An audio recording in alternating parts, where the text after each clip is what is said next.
ఈ వీడియోలో మనం భగవద్గీత అధ్యాయము 2 శ్లోకము 62ను పరిశీలిద్దాం. ఈ శ్లోకంలో శ్రీకృష్ణ భగవానుడు మనసు యొక్క పతనానికి దారితీసే మార్గాన్ని చాలా స్పష్టంగా వివరిస్తున్నాడు. మన జీవితంలో కోపం, దుఃఖం ఎలా మొదలవుతాయో ఒక గొలుసుకట్టు చర్యలాగా చెబుతాడు. మొదట ఒక వ్యక్తి ఇంద్రియ సుఖాలను కలిగించే వస్తువుల గురించి పదే పదే ఆలోచిస్తాడు.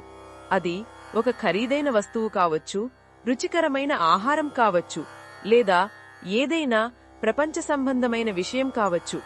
కేవలం ఆలోచించడంతోనే ఈ ప్రయాణం మొదలవుతుంది. అలా నిరంతరం ఆలోచించడం వల్ల ఆ వస్తువుల మీద మనకు తెలియకుండానే ఒక రకమైన అనుబంధం, అంటే ఆసక్తి ఏర్పడుతుంది. దానిని సంగమం అంటారు. ఇప్పుడది కేవలం ఒక వస్తువు కాదు, మనసుకి దగ్గరైనదిగా అనిపిస్తుంది. ఆ అనుబంధం బలపడినప్పుడు అది తీవ్రమైన కోరికగా మారుతుంది.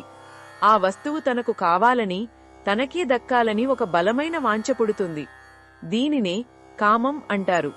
ఇక్కడ కామం అంటే కేవలం శారీరక కోరిక అనే కాదు, ఏదైనా వస్తువు మీద ఉండే తీవ్రమైన ఆశ అని మనం అర్థం చేసుకోవాలి.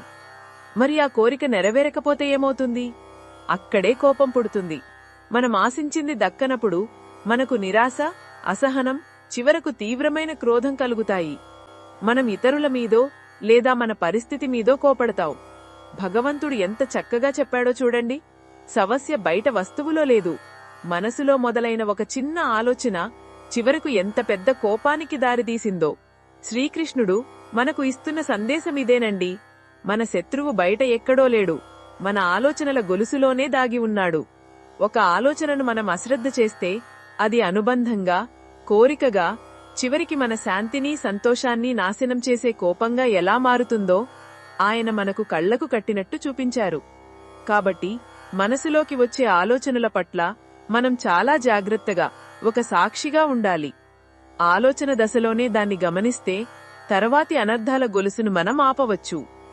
ఇది ఈ శ్లోకంలోని భావాన్ని వివరించడమే లక్ష్యం.